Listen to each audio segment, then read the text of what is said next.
You wouldn't happen to have some time on your hands, would you, Clive? Only I was wondering if you might help me with something else. Don't tell me. Another unruly dominant. Not quite, but a dangerous foe nonetheless. It promises to be quite a hunt. Care to join me? All right. Tell me about our quarry. A fiendish, cold-blooded beast known as a givre. Normally, we leave such animals well alone, and for good reason. But I have an even better reason to want its tongue. Its tongue. If you'll permit me, tributary, I can explain. Certainly, Yamila. It's been over a week since me sister gave birth to her first child, yet she still isn't back on her feet. We've tried everything to restore her spirits. Physics and nostrums, the laying on of hands and of leeches, but all to no avail. The healers tell me there's only one hope left. A broth as potent as its ingredients are perilous to procure. It isn't only Yamila's sister who stands to benefit from this, by the way. There's her baby to think of, and Walias, too. She'd agreed to be his wet nurse, you see. I'd be glad to help. Thank you. Our hunters have no shortage of skill, but this task calls for more than that. And it won't be achieved through weight of numbers either. The Givre is as wary a foe as it is a deadly one. 2 hunters might catch it unawares, but any more than that, and it would pick up our scent a league away. Then it is decided. The 2 of you will go, while Jill and I occupy ourselves here. Perhaps we might help prepare the broth. That would be most kind of you. Come then, Clive. The river of time flows fast, and so must we. There's a Givre that has claimed the ruins at the foot of the mountain as its hunting ground. But as I say, they are wary creatures. We'll need suitable bait to draw it out. The flesh of a forest ibex should suffice. To the forest, then.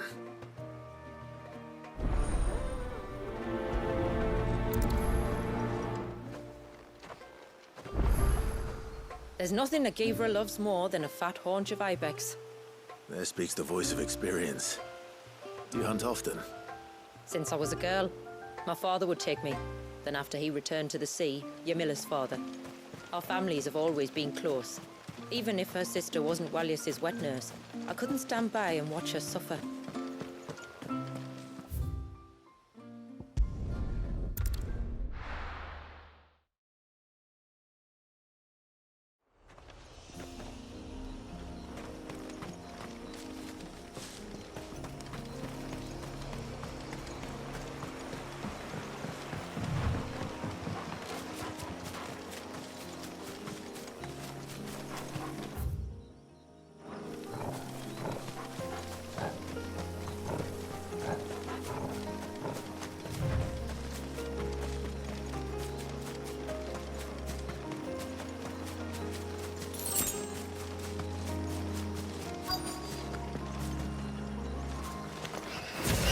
These will do nicely.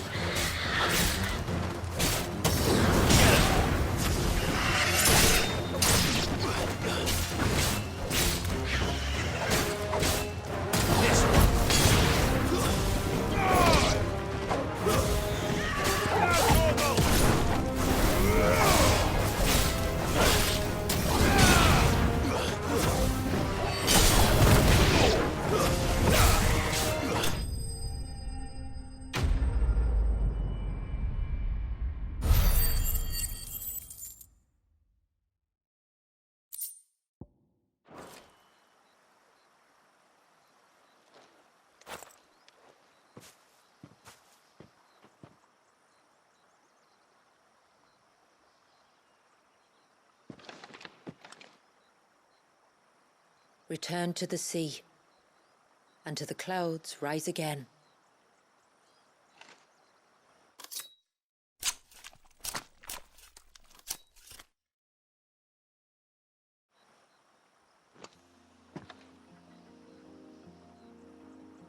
We have our bait then. What next? Next, we pay a visit to the Dark Gate to pick some local weed. It'll help disguise our scent.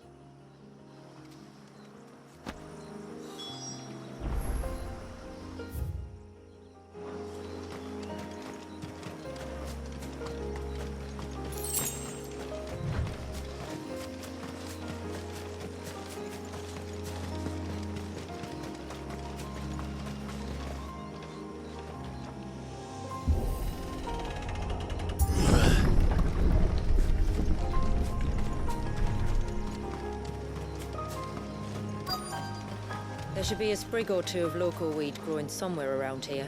Look for the golden leaves.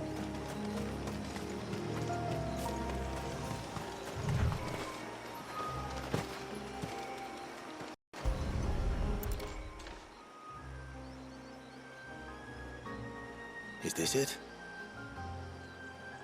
Aye, that's the stuff. Crush the leaves between your fingertips and rub them on your clothes. If you insist.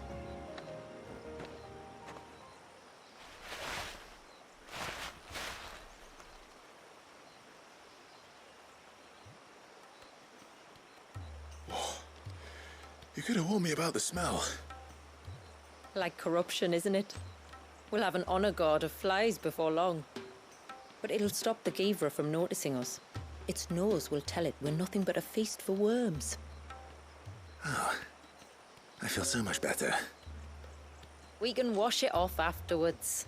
If there's one good thing about the Givra choosing the ruins for its hunting ground, it's that there's plenty of fresh water nearby.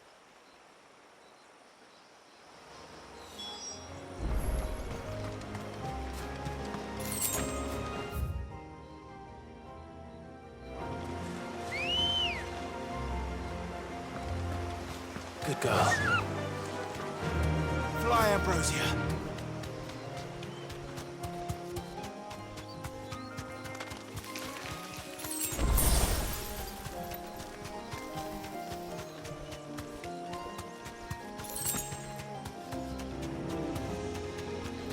Where should we lay the bait? Givras are creatures of habit. Look for some sign of its passing. It's sure to return to the same place sooner or later.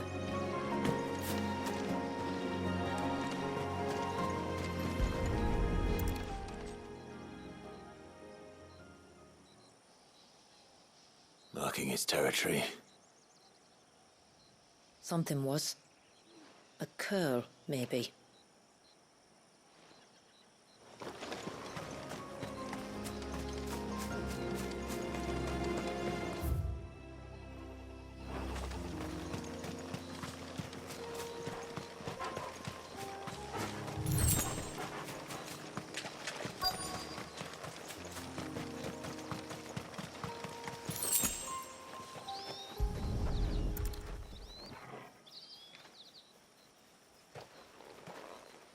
Tracks.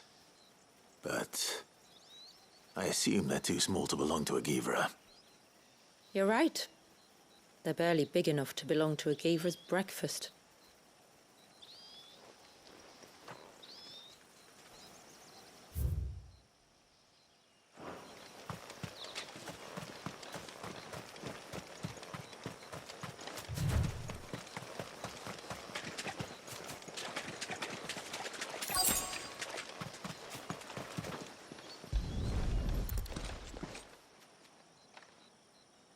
A fresh kill. But not a Givra's. The wounds are too clean, too small.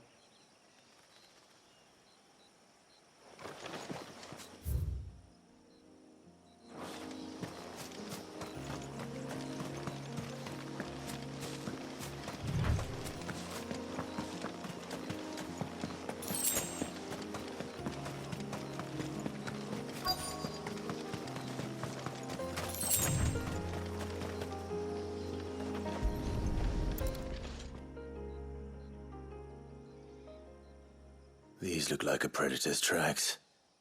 You can clearly make out the claws. And not just any claws. These belong to a Givra. There's no mistaking them. We'll lay the bait here. Let's hope our friend is hungry.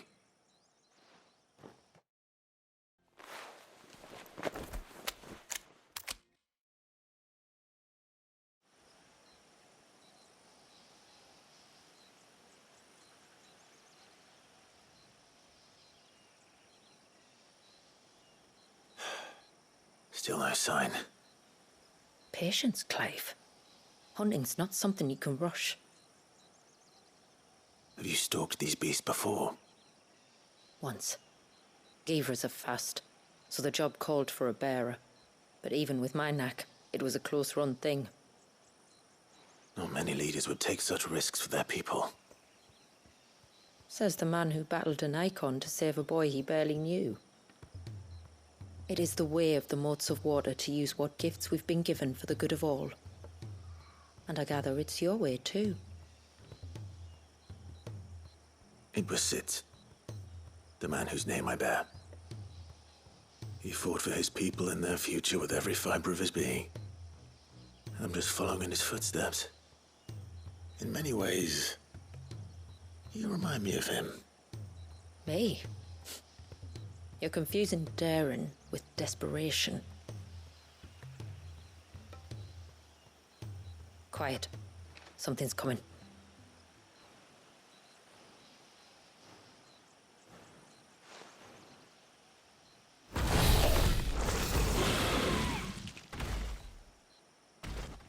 Our guest has finally arrived.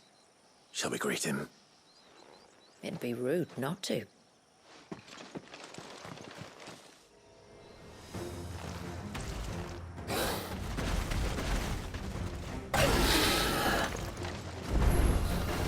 Don't let it escape.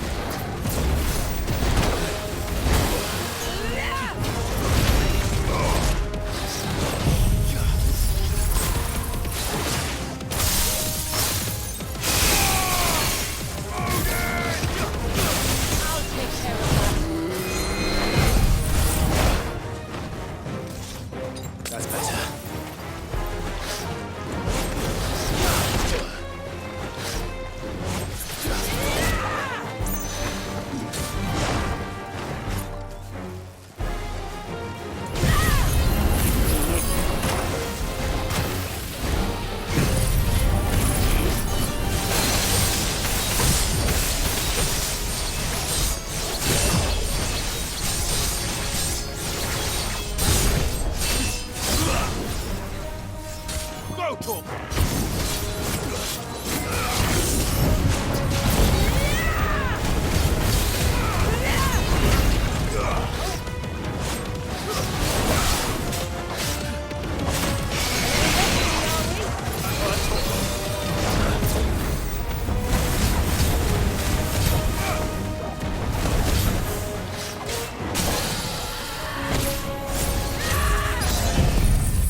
You weren't exaggerating when you said they were dangerous. They're forces of nature, all right. And with this one's passing, the river of life has calmed.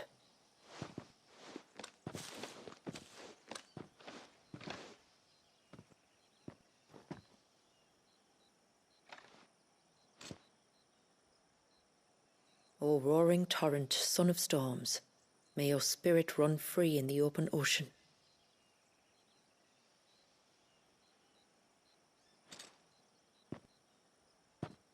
This flesh I claim, that your gifts might rain down upon us this day, and our river flow in spate once more.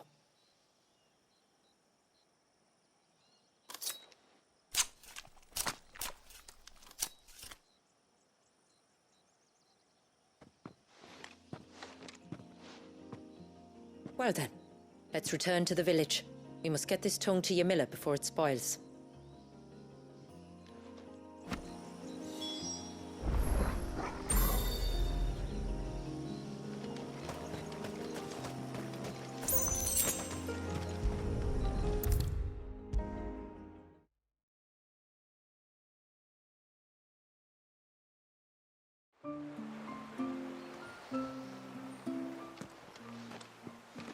Tributary, my lord.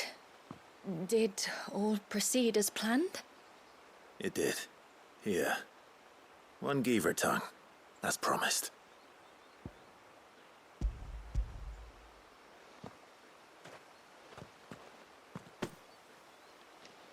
Oh, thank you. I shall add it to the broth at once. By your leave, tributary. If there is anything else that we can do to help, you need only ask. No, no. You've already done more for my family than I can ever repay.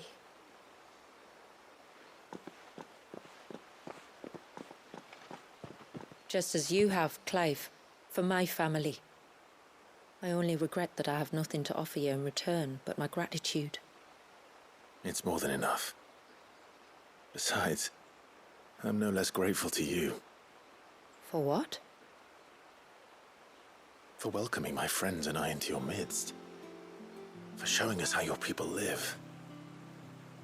For reminding me that the world we strive to create, where bearers can live alongside their fellow men in peace and comfort, is no mere fantasy. I'd hardly call it comfort. Every day is a struggle. Though we do at least struggle together, it's true.